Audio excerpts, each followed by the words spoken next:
हाँ जी, welcome dear students, ਤੁਹਾਡਾ ਸਭ ਦਾ ਸਾਡੇ YouTube ਚੈਨਲ ਦੇ ਉੱਪਰ ਸਵਾਗਤ ਹੈ।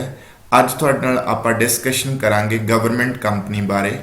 ਗਵਰਨਮੈਂਟ ਕੰਪਨੀ ਦਾ ਮੀਨਿੰਗ ਡਿਸਕਸ ਕਰਾਂਗੇ। ਗਵਰਨਮੈਂਟ ਕੰਪਨੀ ਦੇ ਮੈਰਿਟਸ ਡੀਮੈਰਿਟਸ ਇਸ ਲੈਕਚਰ ਦੇ ਵਿੱਚ ਡਿਸਕਸ ਹੋਣਗੇ ਜੀ।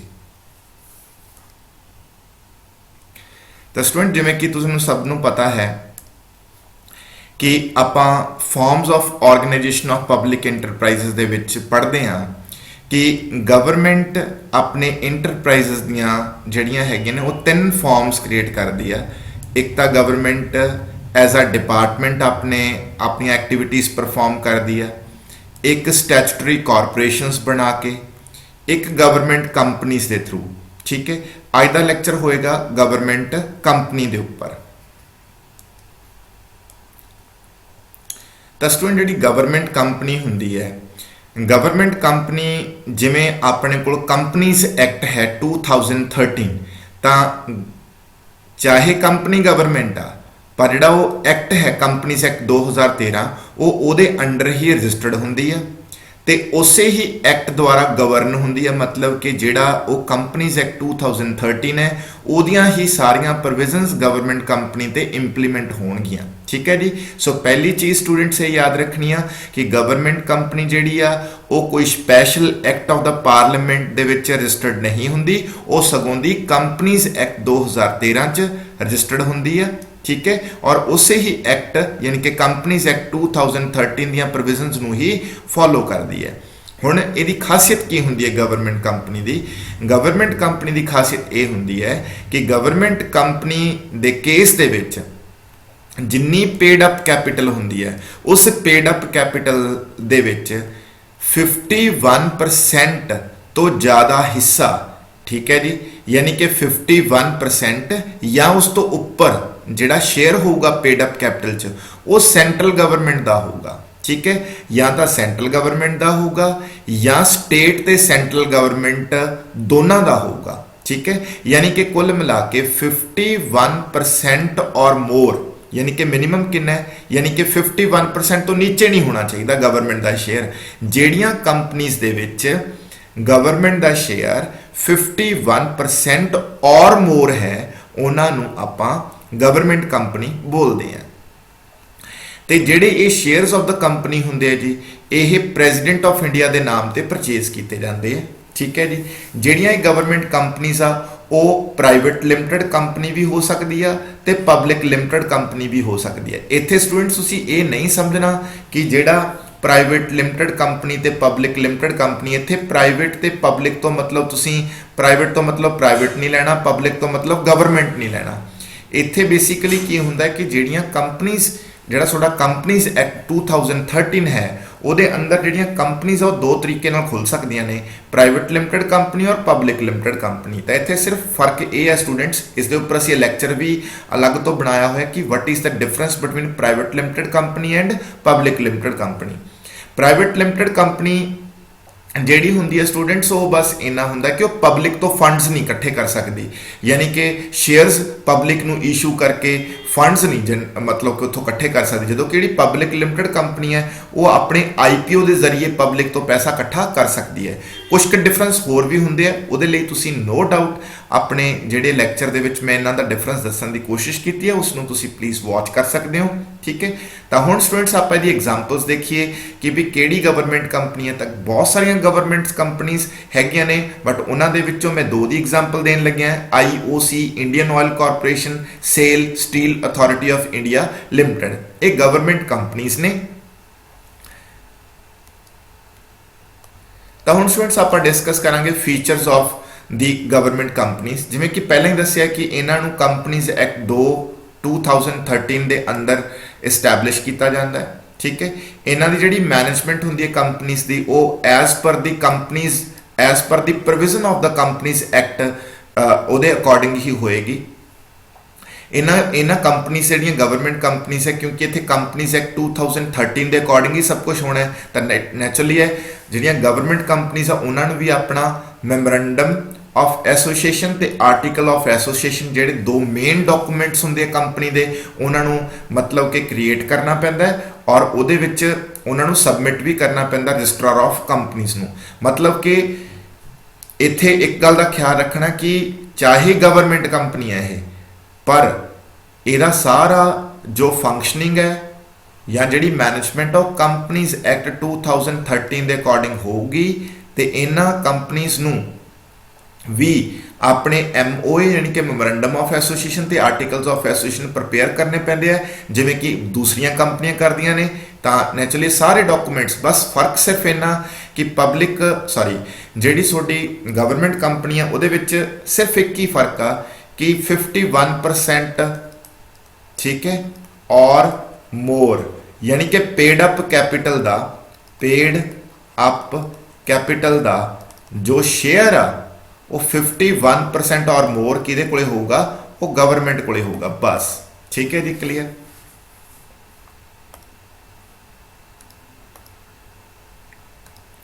ਤਾਂ ਨੈਕਸਟ ਸਟੂਡੈਂਟ ਤੁਸੀਂ ਜਿਹੜਾ ਚੀਜ਼ ਨੋਟਿਸ ਕਰੋਗੇ ਅਗਲੀ ਫੀਚਰ ਕਿ ਜਿਹੜੀ ਇਹ ਕੰਪਨੀਜ਼ ਹੁੰਦੀਆਂ ਨੇ ਇਹਨਾਂ ਦੀ ਜਿਹੜੀ ਮਤਲਬ ਕਿ ਇੱਕ ਆਡੀਟਰ, ਨੋ ਡਾਊਟ ਦੇਖੋ ਜੀ ਹਰ ਇੱਕ ਕੰਪਨੀ ਦਾ ਆਡਿਟ ਜ਼ਰੂਰੀ ਹੈ, ਇਹਨਾਂ ਕੰਪਨੀਜ਼ ਨੂੰ ਵੀ ਆਪਣਾ ਆਡਿਟ ਕਰਵਾਉਣਾ ਪੈਂਦਾ ਹੈ। ਠੀਕ ਹੈ, ਔਰ ਜਿਹੜੀ ਉਹ ਇਹਨਾਂ ਦੀ ਜਿਹੜੀ ਐਨੂਅਲ ਰਿਪੋਰਟ ਹੁੰਦੀ ਆ, ਠੀਕ ਹੈ ਜੀ, ਉਹਨਾਂ ਨੂੰ ਪਾਰਲੀਮੈਂਟ 'ਚ ਪ੍ਰੈਜ਼ੈਂਟ ਕਰਨਾ ਪੈਂਦਾ ਹੈ। ਠੀਕ ਹੈ ਜੀ, ਤਾਂ ਕਿਉਂਕਿ ਇਸ ਤਰ੍ਹਾਂ ਕਰਨ ਦੇ ਨਾਲ ਨੋ ਡਾਊਟ ਇਹਨਾਂ ਦੀ ਜਿਹੜੀ ਆਨਸਰੇਬਿਲਿਟੀ ਹੈ, ਇਹਨਾਂ ਕੰਪਨੀਜ਼ ਦੀ ਪਰਫਾਰਮੈਂਸ ਹੈ, ਉਹਨਾਂ ਦੀ ਇਵੈਲੂਏਸ਼ਨ ਤੇ ਉਹਨਾਂ ਦੇ ਉੱਪਰ ਜੋ ਇਹਨਾਂ ਦੀ ਪਰਫਾਰਮੈਂਸ ਦਾ ਜਿਹੜਾ ਸਾਰਾ ਐਨਾਲਿਸਿਸ ਹੈ ਉਹ ਪਾਰਲੀਮੈਂਟ ਵਿੱਚ ਪ੍ਰੈਜ਼ੈਂਟ ਹੁੰਦਾ, ਤੇ ਨੈਚੁਰਲੀ ਉਹਦੇ ਨਾਲ ਹਾਊਸ ਨੂੰ ਪਤਾ ਚੱਲਦਾ ਤੇ ਇਹਨਾਂ ਕੰਪਨੀਜ਼ ਦੀ ਫੰਕਸ਼ਨਿੰਗ ਪਰਫਾਰਮੈਂਸ ਸਾਰੀ ਮਤਲਬ ਫਿਰ ਆਮ ਲੋਕਾਂ ਤੱਕ ਪਹੁੰਚਦੀ ਹੈਗੀ ਹੈ। ਠੀਕ ਹੈ ਜੀ, ਤਾਂ ਅਗਲੀ ਚੀਜ਼ ਸਟੂਡੈਂਟਸ ਹੈਗੀ ਕਿ ਇਹ ਜਿਹੜੀਆਂ ਕੰਪਨੀਜ਼ ਹੁੰਦੀਆਂ ਨੇ, ਠੀਕ ਹੈ, ਇਹ ਕੈਪੀਟਲ ਮਾਰਕੀਟ ਤੋਂ ਫੰਡ ਰੇਜ਼ ਕਰ ਸਕਦੀਆਂ ਨੇ। ਨੋ ਡਾਊਟ IPO ਦੇ ਜ਼ਰੀਏ ਇਹ ਆਪਣਾ ਮਾਰਕੀਟ ਚੋਂ ਜਿਹੜਾ ਕੈਪੀਟਲ ਮਾਰਕੀਟ ਹੁੰਦੀ ਆ ਉਹਦੇ ਵਿੱਚੋਂ ਇਹ ਪੈਸਾ ਜਿਹੜਾ ਹੈਗਾ ਉਹ ਰੇਜ਼ ਕਰ ਸਕਦੇ ਆ, ਮਨੀ ਰੇਜ਼ ਕਰ ਸਕਦੇ ਆ ਫॉर ਦੀ ਫਿਊਚਰ ਪ੍ਰੋਜੈਕਟਸ। ਤੇ ਇਹਨਾਂ ਦੇ ਜਿਹੜੇ ਮੈਰਿਟਸ ਨੇ ਸਟੂਡੈਂਟਸ, ਤਾਂ ਉਹ ਆਪਾਂ ਤੁਹਾਡੇ ਨਾਲ ਸ਼ੇਅਰ ਕਰਾਂਗੇ ਹੁਣ। ਤਾਂ ਗਵਰਨਮੈਂਟ ਕੰਪਨੀਜ਼ ਦੇ ਜਿਹੜੇ ਮੈਰਿਟਸ ਨੇ, ਸਭ ਤੋਂ ਪਹਿਲਾਂ ਤਾਂ ਇਹ ਜਿਹੜੀਆਂ ਕੰਪਨੀਜ਼ ਨੇ ਇਹਨਾਂ ਦੀ ਇੱਕ ਸੈਪਰੇਟ ਲੀਗਲ ਐਂਟੀਟੀ ਹੁੰਦੀ ਹੈ। ਤਾਂ ਨੋ ਡਾਊਟ ਇਹ ਗਵਰਨਮੈਂਟ ਦੀ ਜਿਹੜੀ ਇੰਟਰਫੇਰੈਂਸ ਉਹ ਬਹੁਤ ਘੱਟ ਹੁੰਦੀ ਆ, ਕਿਉਂਕਿ ਇਹਨਾਂ ਦੀ ਸੈਪਰੇਟ ਲੀਗਲ ਐਂਟੀਟੀ ਹੋਣ ਕਰਕੇ ਇਹਨਾਂ ਦੀ ਸਾਰੀ ਜਿਹੜੀ ਫੰਕਸ਼ਨਿੰਗ ਹੈ ਉਹ ਐਜ਼ ਪਰ ਦਾ ਕੰਪਨੀਜ਼ ਐਕਟ 2013 ਦੇ ਅਕੋਰਡਿੰਗ ਹੁੰਦੀ ਹੈ, ਉਹਦੇ ਪ੍ਰੋਵੀਜ਼ਨਸ ਦੇ ਅਕੋਰਡਿੰਗ ਹੁੰਦੀ ਹੈ, ਜਿਸ ਕਰਕੇ ਇਹਨਾਂ ਨੂੰ ਜਿਹੜੇ ਮੈਨੇਜਮੈਂਟ ਦੇ ਡਿਸੀਜਨਸ ਆ ਉਹਨਾਂ ਲੈਣ ਦੇ ਵਿੱਚ ਥੋੜੀ ਜਿਹੀ ਜ਼ਿਆਦਾ ਆਟੋਨਮੀ ਹੁੰਦੀ ਹੈ, ਜ਼ਿਆਦਾ ਇਹਨਾਂ ਕੋਲੇ ਫਰੀडम ਹੁੰਦੀ ਆ। ਤਾਂ ਇਹ ਆਪਣੇ ਬਿਜ਼ਨਸ ਦੇ ਲਈ ਜੋ ਬਿਲਕੁਲ ਸਹੀ ਡਿਸੀਜਨ ਨੇ, ਜੋ ਬਿਜ਼ਨਸ ਦੇ ਲਈ ਬੈਨੀਫਿਟ ਦੇਣਗੇ ਜਾਂ ਜੋ ਮਤਲਬ ਕਿ ਫਿਊਚਰ ਦੇ ਵਿੱਚ ਇਹਨਾਂ ਦੀ ਅਰਨਿੰਗ ਨੂੰ ਇਨਕਰੀਜ਼ ਕਰ ਸਕਦੇ ਆ, ਇਹ ਉਸ ਤਰ੍ਹਾਂ ਦੇ ਡਿਸੀਜਨ ਲੈ ਸਕਦੇ ਆ। ਬਾਕੀ ਸਟੂਡੈਂਟਸ ਜਿਹੜੀਆਂ ਇਹ ਗਵਰਨਮੈਂਟ ਕੰਪਨੀਜ਼ ਆ ਨਾ, ਇਹਨਾਂ ਦੀ ਜਿਹੜੀ ਸਭ ਤੋਂ ਇੰਪੋਰਟੈਂਟ ਚੀਜ਼ ਹੈਗੀ ਆ ਉਹ ਕੀ ਆ, ਗਵਰਨਮੈਂਟ ਕੰਪਨੀਜ਼ ਦੇ ਵਿੱਚ ਇੱਕ ਚੀਜ਼ ਜ਼ਰੂਰ ਹੈ ਕਿ ਅਸੀਂ ਗਵਰਨਮੈਂਟ ਕੰਪਨੀਜ਼ ਦੇ ਥਰੂ, ਠੀਕ ਹੈ, ਜਿਹੜੀਆਂ ਇੰਪੋਰਟੈਂਟ ਚੀਜ਼ਾਂ ਹੁੰਦੀਆਂ ਨੇ, ਐਸੈਂਸ਼ੀਅਲ ਚੀਜ਼ਾਂ ਹੁੰਦੀਆਂ ਨੇ, ਉਹਨਾਂ ਨੂੰ ਰੀਜ਼ਨੇਬਲ ਪ੍ਰਾਈਸਿਸ ਦੇ ਉੱਪਰ ਜਨਤਾ ਨੂੰ ਜਿਹੜਾ ਹੈਗਾ ਅਵੇਲੇਬਲ ਕਰਵਾ ਸਕਦੇ ਆ। ਗਵਰਨਮੈਂਟ ਕੰਪਨੀਜ਼ ਦੇ ਆ ਜਾਣ ਦੇ ਨਾਲ, ਠੀਕ ਹੈ, ਜਿਹੜਾ ਮੋਨੋਪੋਲੀ ਕੰਟਰੋਲ ਹੁੰਦਾ ਕਈ ਵਾਰ, ਠੀਕ ਹੈ ਜੀ, ਮੋਨੋਪੋਲੀ ਕੰਟਰੋਲ ਹੁੰਦਾ ਮਾਰਕੀਟ ਦੇ ਵਿੱਚ, ਅਸੀਂ ਉਹਨੂੰ ਕੀ ਦੇ ਸਕਦੇ ਹਾਂ, ਉਹਨੂੰ ਅਸੀਂ ਕੰਪੀਟੀਸ਼ਨ ਦੇ ਸਕਦੇ ਹਾਂ। ਤੇ ਜਦੋਂ ਅਸੀਂ ਉਹਨੂੰ ਕੰਪੀਟੀਸ਼ਨ ਦੇਵਾਂਗੇ ਅਲਟੀਮੇਟਲੀ ਹੈ ਫਿਰ ਉਹ ਮੋਨੋਪੋਲੀ ਕੰਟਰੋਲ ਦੀ ਜਿਹੜੀ ਐਕਸਪਲਾਈਟੇਸ਼ਨ ਹੈ ਉਹ ਖਤਮ ਹੋ ਜਾਂਦੀ ਹੈ। ਇਨ ਦਿਸ ਵੇ ਜਾਣੀ ਕਿ ਜਿਹੜੀਆਂ ਪਬਲਿਕ ਕੰਪਨੀਜ਼ ਨੇ, ਜਿਹੜੀਆਂ ਗਵਰਨਮੈਂਟ ਕੰਪਨੀਜ਼ ਨੇ, ਉਹ ਮਾਰਕੀਟ ਦੇ ਉੱਪਰ ਆਪਣਾ ਕੰਟਰੋਲ ਵੀ ਰੱਖਦੀਆਂ ਨੇ, ਤੇ ਜਿਹੜੀਆਂ ਅਨਹੈਲਦੀ ਬਿਜ਼ਨਸ ਪ੍ਰੈਕਟਿਸਿਸ ਹੁੰਦੀਆਂ ਨੇ ਉਹਨਾਂ ਨੂੰ ਮਤਲਬ ਕਿ ਕਰਬ ਕਰਨ 'ਚ, ਯਾਨੀ ਕਿ ਉਹਨਾਂ ਨੂੰ ਘਟਾਉਣ ਦੇ ਵਿੱਚ, ਉਹਨਾਂ ਨੂੰ ਖਤਮ ਕਰਨ 'ਚ ਹੈਲਪ ਕਰਦੀਆਂ ਨੇ। ਠੀਕ ਹੈ ਜੀ, ਤਾਂ ਇਹ ਇਹਦਾ ਬਹੁਤ ਵੱਡਾ ਮਤਲਬ ਮੈਰਿਟ ਆਪਾਂ ਕਹਿ ਸਕਦੇ ਹਾਂ, ਕਿਉਂਕਿ ਬਹੁਤ ਸਾਰੀਆਂ ਚੀਜ਼ਾਂ ਹੁੰਦੀਆਂ ਨੇ ਜੋ ਸਾਨੂੰ ਮਤਲਬ ਕਿ, ਕਿਉਂਕਿ ਦੇਖੋ ਜੀ ਜਿਹੜੀ ਕੋਈ ਵੀ ਕੰਟਰੀ ਆ ਉਹ ਸਾਰੇ ਅਮੀਰ ਨਹੀਂ ਹੁੰਦੇ, ਸਾਰੇ ਗਰੀਬ ਨਹੀਂ ਹੁੰਦੇ। ਮਤਲਬ ਕਹਿਣ ਤੋਂ ਇਹ ਆ ਕਿ ਬਹੁਤ ਲੋਕ ਇਸ ਤਰ੍ਹਾਂ ਦੇ ਹੁੰਦੇ ਆ ਜਿਹੜੇ ਮਾਸਸ ਨੂੰ ਬਿਲੋਂਗ ਕਰਦੇ ਤੇ ਬਟ ਉਹਨਾਂ ਕੋਲੇ ਕਿਆ ਨਹੀਂ ਹੁੰਦਾ, ਉਹਨਾਂ ਕੋਲ ਅਫੋਰਡੇਬਿਲਿਟੀ ਨਹੀਂ ਹੁੰਦੀ, ਬਟ ਉਹ ਚੀਜ਼ ਉਹਨਾਂ ਤੱਕ ਪਹੁੰਚਣੀ ਇਸ ਕਰਕੇ ਚਾਹੀਦੀ ਹੁੰਦੀ ਕਿਉਂਕਿ ਉਹਨਾਂ ਨਾਲ ਉਹਨਾਂ ਦਾ ਫਿਊਚਰ ਜਿਹੜਾ ਹੈਗਾ ਉਹ ਬ੍ਰਾਈਟ ਹੋ ਜਾਏਗਾ। ਤਾਂ ਫਿਰ ਇਹ ਕੰਪਨੀਜ਼ ਇਸ ਤੇ ਫੋਕਸ ਕਰ ਸਕਦੀਆਂ ਨੇ, ਉਹ ਚੀਜ਼ਾਂ ਉਹਨਾਂ ਨੂੰ ਰੀਜ਼ਨੇਬਲ ਪ੍ਰਾਈਸਿਸ ਦੇ ਉੱਪਰ ਅਵੇਲੇਬਲ ਕਰਵਾ ਕੇ, ਠੀਕ ਹੈ ਜੀ, ਉਹਨਾਂ ਦੀ ਮਤਲਬ ਡਿਵੈਲਪਮੈਂਟ ਦੇ ਵਿੱਚ ਕੰਟਰੀਬਿਊਟ ਕਰ ਸਕਦੀਆਂ ਨੇ। ਤਾਂ ਨੈਕਸਟ ਸਟੂਡੈਂਟਸ ਹੈਗਾ ਵੀ ਇਹਨਾਂ ਦੇ ਡੀਮੈਰਿਟਸ ਕਿਆ ਹੋ ਸਕਦੇ ਆ, ਹੈ ਨਾ, ਮਤਲਬ ਕਿ ਜਿਹੜੀਆਂ ਗਵਰਨਮੈਂਟ ਕੰਪਨੀਜ਼ ਆ। ਦੇਖੋ ਸਟੂਡੈਂਟਸ, ਗਵਰਨਮੈਂਟ ਕੰਪਨੀ ਦੇ ਜਿਹੜੇ ਡੀਮੈਰਿਟਸ ਨੇ ਉਹ ਜਿਹੜੇ मतलब कि ਅਸੀਂ ਆਪਾਂ ਨੋਟਿਸ ਕਰਦੇ ਨਾਰਮਲੀ ਉਹ ਇਹੀ ਹੈ ਕਿ ਇੱਕ ਤਾਂ ਇੰਟਰਫੇਰੈਂਸ ਆਫ ਗਵਰਨਮੈਂਟ ਹੁੰਦੀ ਹੈ, ਗਵਰਨਮੈਂਟ ਦੀ ਇੰਟਰਫੇਰੈਂਸ ਹੋਣ ਕਰਕੇ ਸਮ ਟਾਈਮ ਜਿਹੜੇ ਇਹ ਗਵਰਨਮੈਂਟ ਕੰਪਨੀਜ਼ ਨੇ ਇਹ मतलब कि ਬਿਲਕੁਲ ਜਿਹੜੇ ਡਿਸੀਜ਼ਨ ਜਿਹੜੇ ਹੈਗੇ ਉਹ ਆਪਣੇ ਅਕੋਰਡਿੰਗ ਨਹੀਂ ਲੈ ਸਕਦੇ, ਤਾਂ ਗਵਰਨਮੈਂਟ ਦੀ ਇੰਟਰਫੇਰੈਂਸ ਹੋਣ ਕਰਕੇ ਕਈ ਵਾਰ ਇਹਨਾਂ ਦੀ ਡਿਸੀਜ਼ਨ ਮੇਕਿੰਗ ਦੇ ਵਿੱਚ ਗਵਰਨਮੈਂਟ ਦੀ ਇੰਟਰਫੇਰੈਂਸ ਹੁੰਦੀ, ਜਿਸ ਕਰਕੇ ਸਹੀ ਡਿਸੀਜ਼ਨ ਕਈ ਵਾਰ ਨਹੀਂ ਲਏ ਜਾ ਸਕਦੇ, ਜਿਨ੍ਹਾਂ ਦੀ ਵਜ੍ਹਾ ਨਾਲ ਇਹਨਾਂ ਦੀ ਪ੍ਰੋਫਿਟੇਬਿਲਿਟੀ ਦੇ ਉੱਪਰ ਵੀ ਇੰਪੈਕਟ ਆਉਂਦਾ। ਠੀਕ ਹੈ ਜੀ। ਤਾਂ ਇੱਕ ਚੀਜ਼ ਸਟੂਡੈਂਟਸ ਦੇ ਨਾਲ ਹੋਰ ਦੱਸਦੀ ਹੈ ਕਿ ਗਵਰਨਮੈਂਟ ਦੀ ਇੰਟਰਫੇਰੈਂਸ ਦੀ ਵਜ੍ਹਾ ਕਰਕੇ ਇਹਨਾਂ ਦੇ ਕਈ ਵਾਰ ਜਿਹੜੇ ਆਪਰੇਸ਼ਨਸ ਆ ਉਹਨਾਂ ਦੇ ਵਿੱਚ ਵੀ ਇਨਐਫੀਸ਼ੀਐਂਸੀ ਦੇਖਣ ਨੂੰ ਮਿਲਦੀ ਹੈ। ਤੇ ਉਹਦਾ ਕਾਰਨ ਕੀ ਹੁੰਦਾ? ਉਹਦਾ ਕਾਰਨ ਸਿੰਪਲ ਕਿ ਗਵਰਨਮੈਂਟ ਇਹਨਾਂ ਦੇ ਵਿੱਚ ਅਨਵਾਂਟਡ ਕਈ ਵਾਰ ਇੰਟਰਫੇਰੈਂਸ ਕਰਦੀ ਆ। ਠੀਕ ਹੈ ਜੀ, ਕਿਉਂਕਿ ਤੁਹਾਨੂੰ ਪਤਾ ਹੀ ਹੈ ਜਿਹੜੀ ਪੋਲੀਟੀਕਲ ਇੰਟਰਫੇਰੈਂਸ ਹੁੰਦੀ ਆ ਉਹ ਇਹਨਾਂ ਕੰਪਨੀਜ਼ ਦੀ ਪ੍ਰੋਫਿਟੇਬਿਲਿਟੀ ਨੂੰ ਹਿੱਟ ਕਰਦੀ ਹੈ। ਤੇ ਕਈ ਵਾਰ ਤਾਂ ਕਿਆ ਹੁੰਦਾ ਹੈ ਕਿ ਇਹਨਾਂ ਕੰਪਨੀਜ਼ ਦੀ ਜਿਹੜੀ ਕਾਸਟ ਹੁੰਦੀ ਹੈ ਉਹ ਇੰਨੀ ਜ਼ਿਆਦਾ ਰਾਈਜ਼ ਕਰ ਜਾਂਦੀ ਹੈ। ਠੀਕ ਹੈ, ਕਿ ਜਿਹੜਾ ਰੈਵਨਿਊ ਹੁੰਦਾ ਉਹਨੂੰ ਕਵਰ ਨਹੀਂ ਕਰ ਪਾਉਂਦਾ। ਠੀਕ ਹੈ, ਕਿਉਂਕਿ ਨੋ ਡਾਊਟ ਕਈ ਵਾਰ ਗਵਰਨਮੈਂਟ ਜਾਂ ਜਿਹੜੀਆਂ ਪੋਲੀਟੀਕਲ ਪਾਰਟੀਆਂ ਹੁੰਦੀਆਂ ਨੇ ਜੋ ਇਨ ਪਾਵਰ ਹੁੰਦੀਆਂ ਨੇ, ਯਾਨੀ ਕਿ ਜੋ ਰੂਲਿੰਗ ਪਾਰਟੀਆਂ ਹੁੰਦੀਆਂ ਨੇ, ਰੂਲਿੰਗ ਪਾਰਟੀਆਂ ਕੀ ਕਰਦੀਆਂ ਨੇ ਆਪਣੇ ਜਸਟ ਵੋਟ ਬੈਂਕ ਵਾਸਤੇ, ਠੀਕ ਹੈ ਜੀ, ਆਪਣੇ ਵੋਟ ਬੈਂਕ ਨੂੰ ਕੀ ਕਰਨ ਵਾਸਤੇ, ਫਿਕਸ ਕਰਨ ਵਾਸਤੇ, ਠੀਕ ਹੈ ਜੀ, ਤਾਂ ਵੋਟ ਪੋਲਿਟਿਕਸ ਜਦੋਂ ਕਰਦੇ ਆ ਤਾਂ ਫਿਰ ਇਹਨਾਂ ਕੰਪਨੀਜ਼ ਦੇ ਥਰੂ ਜੋ ਚੀਜ਼ਾਂ ਜਨਤਾ ਤੱਕ ਪਹੁੰਚ ਰਹੀਆਂ ਹੁੰਦੀਆਂ ਤਾਂ ਉਹਨਾਂ ਦੇ ਜਿਹੜੇ ਪ੍ਰਾਈਸਸ ਹੁੰਦੇ ਆ ਉਹਨਾਂ ਨੂੰ मतलब कंट्रोल ਕਰਨ ਲੱਗ ਜਾਂਦੇ ਆ। ਜਦੋਂ ਪ੍ਰਾਈਸਸ ਨੂੰ ਕੰਟਰੋਲ ਕਰਦੇ ਆ ਤਾਂ ਨੈਚੁਰਲੀ ਹੈ ਪ੍ਰਾਈਸ ਜਿਹੜਾ ਹੁੰਦਾ ਕਈ ਵਾਰ ਹੁੰਦਾ ਪਬਲਿਕ ਕੰਪਨੀਜ਼ ਨੂੰ ਲੱਗਦਾ ਹੁੰਦਾ ਕਿ ਪ੍ਰਾਈਸ ਜਿਹੜੇ ਆ ਉਹ ਅਪਵਰਡ ਜਾਣੇ ਚਾਹੀਦੇ ਆ। ਠੀਕ, ਬਟ ਕਿਉਂਕਿ ਗਵਰਨਮੈਂਟ ਉਹਨਾਂ ਦੇ ਵਿੱਚ ਇਨਡਾਇਰੈਕਟਲੀ ਇਸ ਤਰ੍ਹਾਂ ਦਾ ਇੰਟਰਫੇਰੈਂਸ ਕਰਕੇ ਉਹਨਾਂ ਦੇ ਪ੍ਰਾਈਸ ਨੂੰ ਕੰਟਰੋਲ ਕਰਦੀ ਹੈ, ਪ੍ਰਾਈਸ ਨੂੰ मतलब ਇਨਕਰੀਜ਼ ਨਹੀਂ ਹੋਣ ਦੀ, ਜਿਸ ਕਰਕੇ ਕਾਸਟ ਵਧ ਰਹੀ ਹੁੰਦੀ ਹੈ, ਪ੍ਰਾਈਸਸ ਇਨਕਰੀਜ਼ ਨਹੀਂ ਹੁੰਦੇ, ਜਿਸ ਕਰਕੇ ਇਹ ਲਾਸ ਮੇਕਿੰਗ ਯੂਨਿਟਸ ਬਣ ਸਕਦੇ ਆ।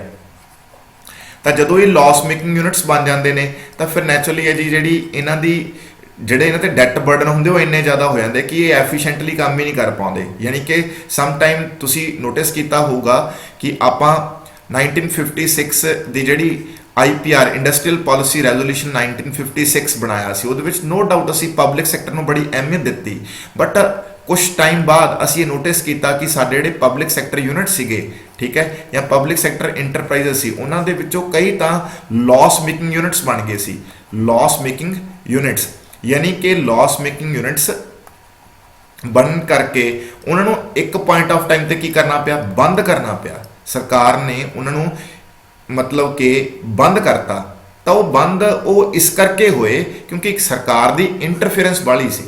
जे सरकार दी इंटरफेरेंस ना हुंदी उन्हां दे काम नूं अच्छे तरीके नाल करन दी परमिशन हुंदी तो शायद उन्हां दे विच ये चीज़ां नहीं आउणियां सी, बट ये वजह रही है। तो यही इहदे डीमैरिट आ जिहड़े आपां तुहाडे सामने फोकस कीते है कि वो डीमैरिट हैगे। तो बाकी स्टूडेंट्स ये भी हुंदा है कि जिहड़ी उहनूं असीं डीमैरिट तां नहीं कह सकदे कि इन्हां कंपनीज़ दे विच ज़्यादातर सर्वाइवल रेट जिहड़ी हुंदी है वो डिपेंड इसे चीज़ ते करदे कि इन्हां नूं ऑटोनमी किन्नी क मिलूगी, इन्हां नूं हर चीज़ दे विच प्राइस फिक्स करन दे विच, ठीक है, या मतलब अपने एम्पलाइज़ नूं लैके या अपनी जिहड़ियां हायर अपॉइंटमेंट्स ने, चाहे वो बोर्ड ऑफ डायरैक्टर्स हैगे आ, ठीक है जी, क्लीयर ना, चाहे वो CEO है कंपनीज़ दे, जिन्ना ज़्यादा इन्हां कंपनीज़ नूं फ्रीडम मिलूगी उन्ना ज़्यादा इन्हां कंपनीज़ कोले प्रोफैशनलिज्म, उन्ना ज़्यादा इन्हां कंपनीज़ कोले अपने लैवल ते डिसीजन लैण दे लई जो स्किल चाहिदा हुंदा वो आएगा